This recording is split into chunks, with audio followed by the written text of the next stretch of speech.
بسم اللہ الرحمن الرحیم وخالف سیبویہ الاخفش۔ امام سیبوی نے امام اخفش کی مخالفت کی ہے احمر جیسی مثال میں، علماً جبکہ وہ علم ہو۔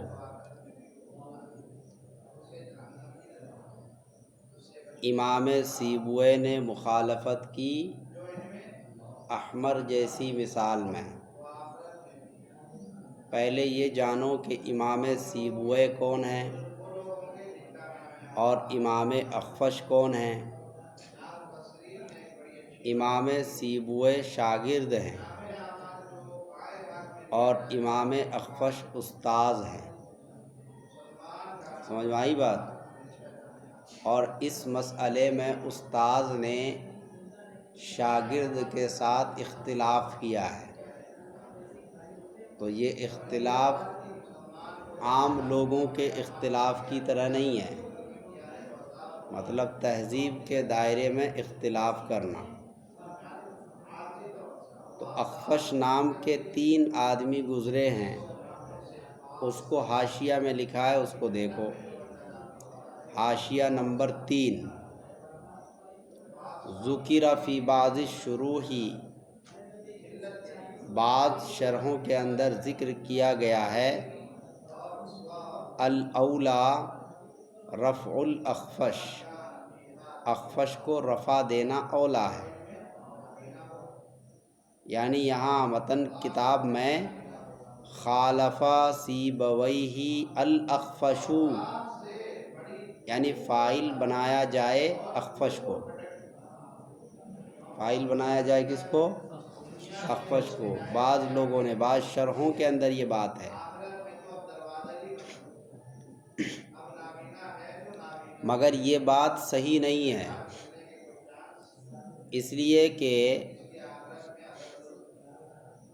علمیت کے زائل ہونے کے بعد وصف اصلی کا اعتبار امام سیبوی کرتے ہیں، امام اخفش نہیں کرتے۔ سمجھ میں آئی بات؟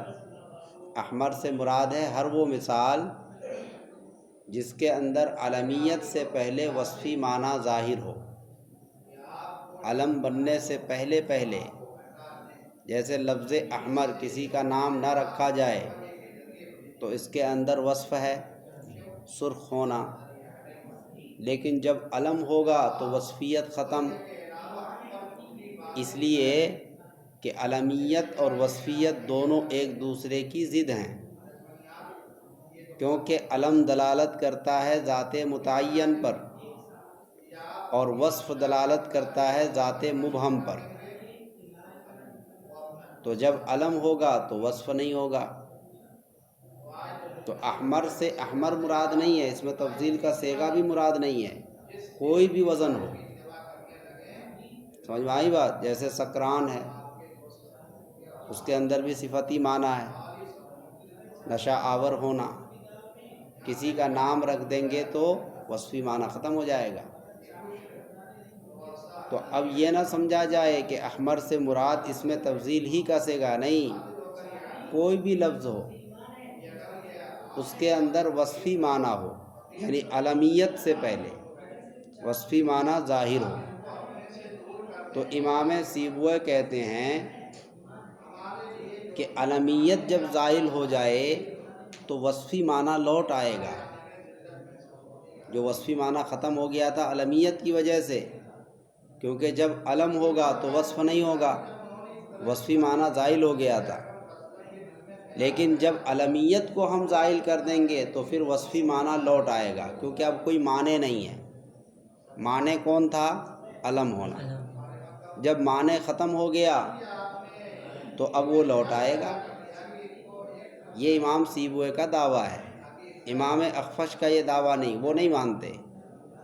امام اخفش کہتے ہیں کہ جب وصفی معنی زائل ہو گیا تو ہو گیا، اب وہ واپس نہیں آئے گا، اس لیے کہ قاعدہ ہے الزائل لا یعود، جو چیز زائل ہوتی ہے وہ لوٹتی نہیں ہے۔ کیا قاعدہ ہے؟ الزائل لا یعود، جو چیز زائل ہو جاتی ہے اب وہ دوبارہ لوٹ کر نہیں آتی، یہ ان کا کہنا ہے۔ تو بات شروع کا جو حوالہ انہوں نے دیا اور کہا کہ اخفش کو رفع پڑھا جائے، یہ ٹھیک نہیں ہے۔ ایک تو اس وجہ سے ٹھیک نہیں کیونکہ وصف اصلی کا اعتبار کرتے ہیں امام سیبویہ نہ کہ امام اخفش۔ دوسری دلیل یہ ہے کہ آگے ہے اعتباراً للصفتی، صفت الاصلیہ، یہ مفعول لہو ہے، یہ کیا ہے؟ مفعول لہو ہے، اور مفعول لہو کا جو فاعل ہوتا ہے وہی فعل کا بھی فاعل ہوتا ہے، یہ قاعدہ ہے۔ یہاں اعتباراً للصفہ، صفت اصلی کا اعتبار کون کرتے ہیں؟ امام سیبویہ۔ تو پتہ چلا کہ اعتباراً للصفہ جو مفعول لہو ہے اس کا فاعل ہوئے امام سیبویہ۔ جب مفعول لہو کا فاعل امام سیبویہ ہے تو خالفہ فعل کا فاعل بھی امام سیبویہ، چونکہ قاعدہ یہی ہے کہ جو مفعول لہو کا فاعل ہوگا وہی فعل کا بھی فاعل ہوگا، اور یقینی طور پر یہاں مفعول لہو اعتباراً کا فاعل کون ہے؟ سیبویہ، تو خالفہ کا فاعل بھی وہی ہوں گے۔ یہ دوسری دلیل ہوئی سیبویہ کے فاعل بننے کی، لہذا کسی بھی صورت میں اخفش کو فاعل نہیں بنا سکتے، اخفش کو فاعل نہیں بنا سکتے۔ خالفہ کا فاعل کون ہوگا؟ امام سیبویہ۔ دو دلیلیں ہم نے دے دی، بات سمجھ میں آئی؟ اب دیکھو اخفش نام کے 3 آدمی گزرے ہیں، لأن الاخافش ثلاثۃ، کہ اخفش نام کے 3 آدمی گزرے ہیں۔ احدھا استاد سیبوی، ان میں سے ایک امام سیبویہ کے استاد ہیں، وہو ابو الخطاب، اور ان کا نام ابو الخطاب ہے۔ ایک اخفش سے مراد ہے ابو الخطاب، یہ ابو الخطاب کون ہے؟ امام سیبویہ کے استاد۔ الثانی تلمیذہ، دوسری قسم امام سیبویہ کے شاگرد ہیں، وہو ابو الحسن سعید بن سعدہ، یہ ابو الحسن ہیں۔ الثالث قرینہ، اخفش کی تیسری قسم ہے ان کا ساتھی، وہو ابو الحسن علی بن سلیمان، یہ 3 ہو گئے۔ ایک ان کے استاد ہیں جن کا نام ابو الخطاب ہے، اور ایک ان کے شاگرد ہیں جن کا نام ابو الحسن سعید ابن سعدہ ہے، اور ایک ان کے ساتھی ہیں۔ تو اخفش نام کے کئی آدمی ہو گئے، سمجھ میں آئی بات؟ المراد ہا ہنا تلمیذہ، اور یہاں مراد ہے ان کا شاگرد۔ یہاں اخفش سے مراد کون ہے؟ امام سیبویہ کا شاگرد۔ بعض لوگوں نے کہا کہ بھئی استاد ہیں، استاد نہیں ہیں، شاگرد ہیں۔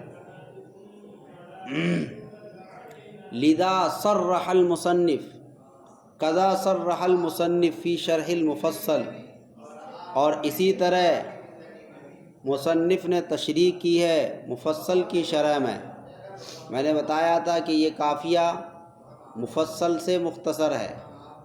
اصل کتاب مفصل تھی امام سیبویہ کی، اور اس سے کیا کیا انہوں نے؟ سیبویہ کی نہیں، علامہ زمخشری کی مفصل نامی کتاب تھی، اس کتاب سے مختصر کیا ابن حاجب نے، اور اس کا نام کیا رکھا؟ کافیہ۔ تو یہ مفصل سے مختصر ہے۔ فَإِنَّ نَصِيبَ الْأَخْفَشِ كَانَتْ نسبۃ المخالفت قصداً الی الاستاذ وہی غیر ملائمۃ۔ آگے یہ کہہ رہے ہیں کہ بھائی اگر آپ اخفش سے مراد امام سیبویہ کے استاذ مانیں تو استاذ کے ساتھ مخالفت کرنا اچھی بات نہیں، مناسب نہیں ہے، اسی لیے انہوں نے اخفش سے مراد لے لیا کون؟ شاگرد۔ لیکن دوسرے حضرات کہتے ہیں کہ نہیں، اگر استاذ بھی ہوں تو کوئی حرج نہیں، اس لیے کہ ادب کے دائرے میں استاد سے سوال جواب کیا جا سکتا ہے، جیسا کہ امام ابو حنیفہ استاد ہیں اور ان کے 2 شاگرد ہیں، امام محمد اور امام ابو یوسف، اور یہ دونوں بہت سے مسائل میں اپنے استاد سے اختلاف رکھتے ہیں، مگر اختلاف کا مطلب لڑنا جھگڑنا نہیں ہے، اختلاف کا مطلب ہے ادب کے دائرے میں اپنی بات استاد کے سامنے رکھنا، اور یہ رکھنا کوئی بری بات نہیں ہے۔ لہذا اگر استاذ بھی مراد لے لیں تب بھی کوئی حرج نہیں ہے۔ یہی انہوں نے پورے یہاں تک نیچے تک سمجھایا ہے۔ سمجھ میں آ گئی بات؟ اب اس کو پڑھنے میں ٹائم لگے گا، میں نے اس کا خلاصہ سمجھا دیا۔ یہ بات ہو گئی۔ تو میں نے ابھی آپ کو بتایا کہ احمر جیسی مثال میں ان دو اماموں کا اختلاف ہوا۔ احمر کی تعریف ہم نے بتا دی۔ احمر سے مراد کون سا اسم ہے؟ ہر وہ اسم جس کے اندر وصفی معنی ظاہر ہو علمیت سے پہلے، جس کے اندر علمیت سے پہلے وصفی معنی ظاہر ہو۔ امام سیبویہ کہتے ہیں کہ اگر ہم علمیت کو زائل کر دیں گے، زائل کرنے کے طریقے دو کل بتا دیے، اذا نکر صرفا کے اندر دو طریقے بتائے تھے، تو ہم اگر علمیت کو احمر جیسی مثال سے زائل کریں گے تب بھی کلمہ غیر منصرف ہوگا۔ کس کی وجہ سے؟ وزن فعل اور وصف کی وجہ سے، یعنی وصفی معنی کا ہم اعتبار کریں گے وہ لوٹ آئے گا، کیونکہ اب کوئی معنی نہیں رہا۔ اور امام اخفش کہتے ہیں، انہی کے ساتھ جمہور بھی ہیں، جمہور نحات، وہ کہتے ہیں کہ نہیں، وصفی معنی لوٹ کر نہیں آئے گا۔ ان کی دلیل ہے الزائل لا یعود۔ کیا دلیل ہے؟ الزائل لا یعود، جو چیز چلی گئی وہ لوٹ کر نہیں آئے گی۔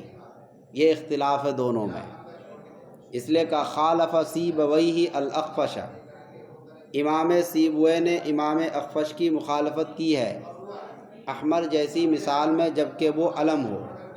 اذا نکرہ، جب اس کو نکیرہ بنا دیا جائے، اعتباراً للصفۃ الاصلیۃ بعد التنکیر، تنکیر یعنی نکیرہ بنانے کے بعد صفت اصلیہ کا اعتبار کرنے کی وجہ سے۔ دیکھو ترجمہ ہم نے کیا وجہ سے، اور یہ وجہ سے ترجمہ ہوتا ہے مفعول لہو کا۔ کس کا؟ ہاں، مفعول لہو کے اندر علت بیان کی جاتی ہے۔ سمجھ میں آئی بات؟ تو یہاں علت بیان کی گئی، مخالفت کیوں ہوئی اس کی علت یہ ہے، علت یعنی دلیل، مفعول لہو کے ذریعے سے دلیل بیان کی جاتی ہے۔ یہ بات ہو گئی۔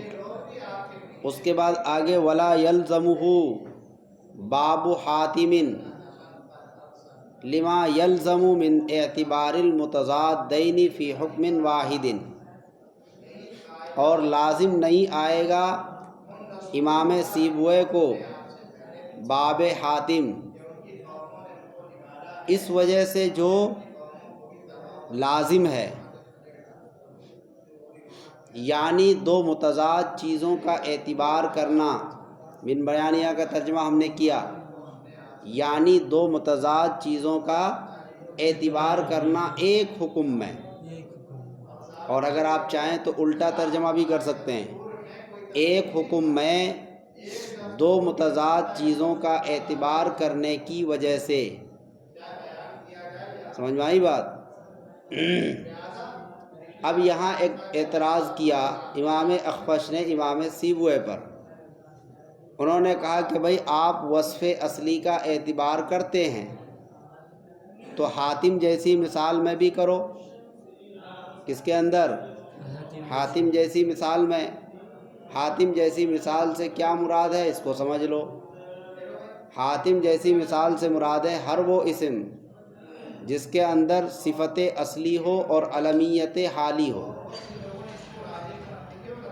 یعنی اصلاً وہ صفت کے لیے ہو اور علمیت فی الحال ہو، حالی فی الحال وہ علم ہو۔ جیسے حاتم نام ہے تو علم ہے، تو اس سے ہر وہ اسم مراد ہے جس کے اندر صفت اصلی ہو اور علمیت حالی ہو۔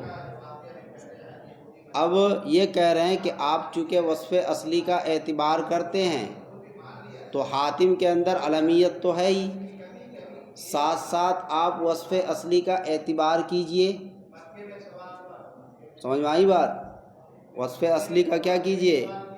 اعتبار کیجئے، اور وصف اصلی کا اعتبار کر کے حاتم کو غیر منصرف پڑھیے، کیونکہ آپ وصف اصلی کا اعتبار کرتے ہیں۔ امام سیبویہ سے کہا گیا کہ آپ وصف اصلی کا اعتبار کرتے ہیں تو یہاں بھی اعتبار کیجئے، اور وصف اصلی اور علم کی وجہ سے کلمے کو غیر منصرف پڑھیے۔ تو امام سیبوئی نے کہا کہ آپ کا اشکال ٹھیک نہیں ہے، اس لیے کہ ہم وصف اصلی کا اعتبار یوں ہی نہیں کرتے ہیں، ہم وصف اصلی کا اعتبار کرتے ہیں علمیت کو زائل کرنے کے بعد، اور یہاں پر وصف اصلی کا اعتبار کیا جا رہا ہے علمیت کے ساتھ۔ یہاں پر وصف اصلی کا اعتبار کیا جا رہا ہے علمیت کے ساتھ، تو وصف اور علم یہ دونوں جمع نہیں ہو سکتے، دونوں متضاد ہیں۔ اس لیے کہا لما یلزم، اس چیز کی وجہ سے جو لازم آتا ہے۔ اور کیا لازم آتا ہے؟ دو متضاد چیزوں کا اعتبار کرنا ایک ہی حکم میں، دو متضاد چیزوں کا اعتبار کرنا ایک ہی حکم میں، یعنی ایک ہی مرتبے میں۔ سمجھ میں آئی بات؟ اور اگر ایک حکم میں نہ ہو الگ الگ، اس کو بھی بعد میں سمجھائیں گے۔ تو انہوں نے جو کہا، اعتراض کیا امام اخفش نے کہ آپ حاتم کو غیر منصرف پڑھیے، کیونکہ آپ وصف اصلی کا اعتبار کرتے ہیں، تو حاتم کے اندر وصف اصلی بھی ہے اور علم بھی ہے، لہذا وصف اصلی اور علم کی وجہ سے حاتم کو غیر منصرف پڑھیے۔ تو امام سیبوئی نے کہا نہیں حضرت، ہم تو وصف اصلی کا اعتبار کرتے ہیں علمیت کو زائل کرنے کے بعد۔ یہاں تو علم ہے ہی، زائل کہاں ہوا؟ جب زائل نہیں ہوا تو یہاں وصف اصلی کا اعتبار نہیں ہوگا، کیونکہ ان دونوں میں تضاد ہے۔ جہاں علم ہوگا وہاں وصف نہیں، اور جہاں وصف ہوگا وہاں علم نہیں۔ میں نے بتا دیا، کیونکہ علم دلالت کرتا ہے ذات معین پر، اور وصف دلالت کرتا ہے کس پر؟ ذات مبہم پر۔ دونوں میں فرق ہے، اس لیے دونوں کو ایک ساتھ آپ جمع نہیں کر سکتے، دونوں ایک دوسرے کی ضد ہیں، اس لیے کہا متضادین، دونوں ایک دوسرے کی ضد ہیں۔ یہ بات ہو گئی۔ اس میں کہا گیا فی حکم واحد، یعنی ایک ہی حکم میں، ایک ہی مرتبے میں دو متضاد چیزوں کا اعتبار کرنا ناجائز ہے، البتہ الگ الگ مرتبے میں ہو۔ مثلاً ثلاث اور مثلث کے اندر دیکھو وصف اصلی اور عدل کا اعتبار کیا، وہاں وصف کا اعتبار کر لیا۔ سمجھ میں آئی بات؟ اور وہاں پر علم نہیں ہے، وہاں پر کیا نہیں ہے؟ علم نہیں ہے، وہاں ہے وصف اور عدل ہے۔ سمجھ میں آئی بات؟ اور عمر کے اندر عدل اور علم کا اعتبار کیا، عمر کے اندر کس کا؟ اسی طرح قطامی کے اندر عدل اور علم کا اعتبار کیا، تو دیکھو وہاں وصف کا اعتبار کیا، وہ الگ حکم ہے، اور یہاں علم کا اعتبار کیا، یہ الگ مثال ہے۔ ایک حکم میں نہیں ہے، دونوں ایک مرتبے میں نہیں ہے، الگ الگ مرتبے میں ہے، الگ الگ جگہ میں ہے۔ ثلاث کے اندر وصف ہے تو علم نہیں ہے، عمر کے اندر علم ہے تو وصف نہیں ہے، تو ایک حکم میں نہیں ہوا، الگ الگ حکم میں ہوا۔ سمجھ میں آئی بات؟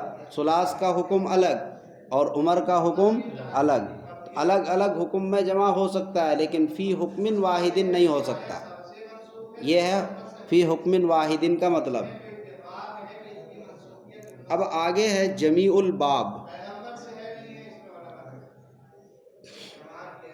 یہ کہہ رہے ہیں کہ غیر منصرف پر اگر الف لام داخل ہو جائے یا اس کی اضافت ہو جائے، یا اس کی اضافت ہو جائے، یعنی وہ مضاف بن جائے، سمجھ میں آئی بات؟ تو اس صورت میں یہ منصرف ہوگا کہ نہیں؟ کسرہ تو اس پر آ جاتا ہے، اضافت اور الف لام کی وجہ سے اس پر کسرہ آ جاتا ہے، لیکن حقیقت میں یہ غیر منصرف ہی رہے گا یا منصرف ہوگا؟ اس سلسلے میں تین جماعت ہیں۔ کتنی جماعت ہیں؟ تین جماعت۔ پہلی جماعت کا کہنا یہ ہے کہ یہ منصرف ہو جائے گا۔ کیا ہو جائے گا؟ الف لام اور اضافت کی وجہ سے کلمہ غیر منصرف منصرف بن جائے گا۔ ان سے پوچھا گیا دلیل، تو انہوں نے دلیل دی کہ دیکھو غیر منصرف پڑھا جاتا ہے ثقل کی وجہ سے، اور غیر منصرف کو مشابہت ہے فعل کے ساتھ۔ کس کے ساتھ؟ فعل کے ساتھ۔ وجود فرعیتین میں، دو چیزوں کے پائے جانے میں، وجود فرعیتین میں غیر منصرف کو مشابہت ہے فعل کے ساتھ، لیکن جب غیر منصرف پر الف لام آ جائے یا اس کی اضافت کر دی جائے تو الف لام کا آنا اور اضافت کا ہونا یہ اسم کا خاصہ ہے۔ پیچھے آپ نے پڑھا ومن خواصہ دخول اللام، دیکھو الف لام، والاضافت، اضافت بھی اسم کا خاصہ ہے۔ ومن خواصہ دخول اللام والجر والتنوین والاضافت والاسناد الیہ، تو یہ 5 خاصے وہاں بیان کیے گئے تھے، ان میں سے ایک الف لام ہے اور ایک اضافت ہے۔ اضافت اسم کا خاصہ ہے، غیر منصرف کو مشابہت ہے کس کے ساتھ؟ فعل کے ساتھ، لیکن جب اس پر الف لام یا اضافت آ جائے تو فعل کے ساتھ اس کی مشابہت ختم، اب اس کی مشابہت ہو گئی اسم کے ساتھ، اب مشابہت ہو گئی اسم کے ساتھ۔ کیوں؟ اس لیے کہ اضافت اور الف لام اسم کا خاصہ ہے، تو اب یہ غیر منصرف اسم کے قریب ہو گیا، فعل کے قریب نہیں ہوا، فعل سے اس کی فعل سے اس کی مشابہت ٹوٹ گئی۔ سمجھ میں آئی بات؟ اور فعل یعنی اسما کے اندر اصل ہے انصراف، اسما میں اصل کیا ہے؟ انصراف ہے، لہذا یہ منصرف ہو جائے گا۔ کیا ہو جائے گا؟ منصرف ہو جائے گا۔ دوسری جماعت کا کہنا ہے کہ نہیں، یہ غیر منصرف رہے گا۔ ان سے پوچھا گیا کہ دلیل، تو انہوں نے دلیل دی کہ دیکھو غیر منصرف پر کسرہ اور تنوین نہیں آتی ہے، تنوین نہیں آتی ہے، یہاں تنوین سے بحث ہے، تنوین نہیں آتی ہے، اور الف لام اور اضافت کی وجہ سے بھی تنوین نہیں آتی۔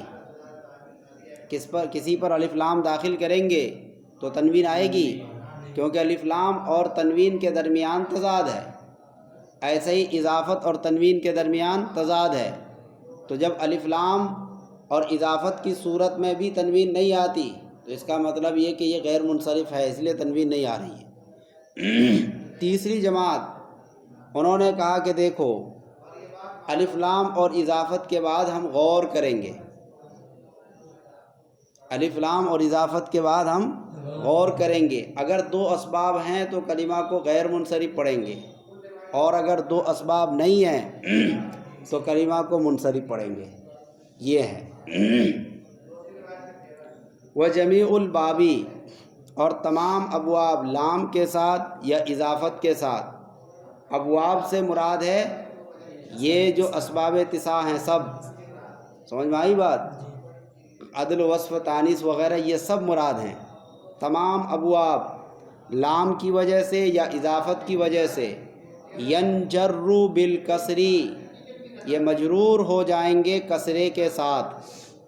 اب یہاں اعتراض ہوگا کہ آپ نے ینجر استعمال کیا، جر یہ معرب کا اعراب ہے، رفع نصب جر، ینجر میں جر ہے، تو جر کس کا اعراب ہے؟ معرب کا۔ معرب کا اعراب الگ ہے، مبنی کا اعراب الگ ہے۔ مبنی کا اعراب ہے رفع نصب ضم فتح کسر، مبنی کا اعراب کیا ہے؟ ضم فتح کسر، وہی کسر بالکسر آ گیا، تو یہ بالکسر تو مبنی کا اعراب ہے، اور جر کس کا اعراب ہے؟ معرب کا۔ تو دیکھو ایک ہی کلمے کے اندر معرب کا اعراب بھی آ رہا ہے، مبنی کا بھی آ رہا ہے، یہ اشکال ہوا۔ سمجھ میں آئی بات؟ جب وہ مجرور ہوگا تو معرب کا اعراب، اور بالکسر بھی آپ نے کہا تو مکسور بھی ہوگا، تو مبنی کا اعراب بھی ہو گیا۔ ایک ہی کلمے کا معرب اور مبنی ہونا لازم آ رہا ہے۔ آئی بات سمجھ میں؟ اس کا جواب دیا کہ یہاں پر مضاف محذوف ہے، بالکسر سے پہلے لفظ صورت مضاف ہے۔ کیا مضاف ہے؟ لفظ صورت، تو عبارت ہو جائے گی ینجر بصورت الکسری، ینجر بصورت الکسری، کہ وہ مجرور ہوگا کسرے کی شکل میں، کسرے کی شکل میں، کیونکہ غیر منصرف اصلاً مجرور ہوتا ہے فتحے کی شکل میں. یہ بات کہنے کی ضرورت اس لیے پڑی کہ غیر منصرف کیا ہوتا ہے؟ مبنی غیر منصرف جو ہے یہ مجرور ہوتا ہے فتحے کی شکل میں. جیسے جاء عمر، رأیت عمرا، مررت بی عمرا. دیکھو یہ مجرور ہے لیکن کس شکل میں ہے؟ فتحے کی شکل میں. تو یہ بالکسر اسی لیے لانا پڑا، یا بصورت الکسر اس لیے کہنا پڑا تاکہ یہ پتہ چل جائے کہ الف لام اور اضافت کی صورت میں جب یہ مجرور ہوگا تو یہ مجرور فتحے کی شکل میں نہیں ہوگا. اب کس شکل میں ہوگا؟ کسرے کی شکل میں. فتحے کی شکل میں اس وقت ہوتا ہے جب کہ وہ غیر منصرف ہوتا ہے. آئی بات سمجھ میں؟ بعض لوگوں نے کہا کہ آپ ینجرو کے بجائے ینکسرو کہہ دیتے تو پھر اس کا جواب یہی ہوگا کہ ینکسرو میں فی الاشکال ہوتا کہ ینکسرو تو مبنی کا اعراب ہے، کسرہ کس کا اعراب ہے؟ مبنی کا اعراب. تو ینکسرو نہیں کہہ سکتے تھے. تو بالکسر لانے کی ضرورت اس لیے پڑی کیونکہ غیر منصرف مجرور ہوتا ہے کس شکل میں؟ فتح کی شکل میں. جب الف لام یا اضافت ہو جائے گی تو اب یہ مجرور ہوگا کس شکل میں؟ کسرے کی شکل میں.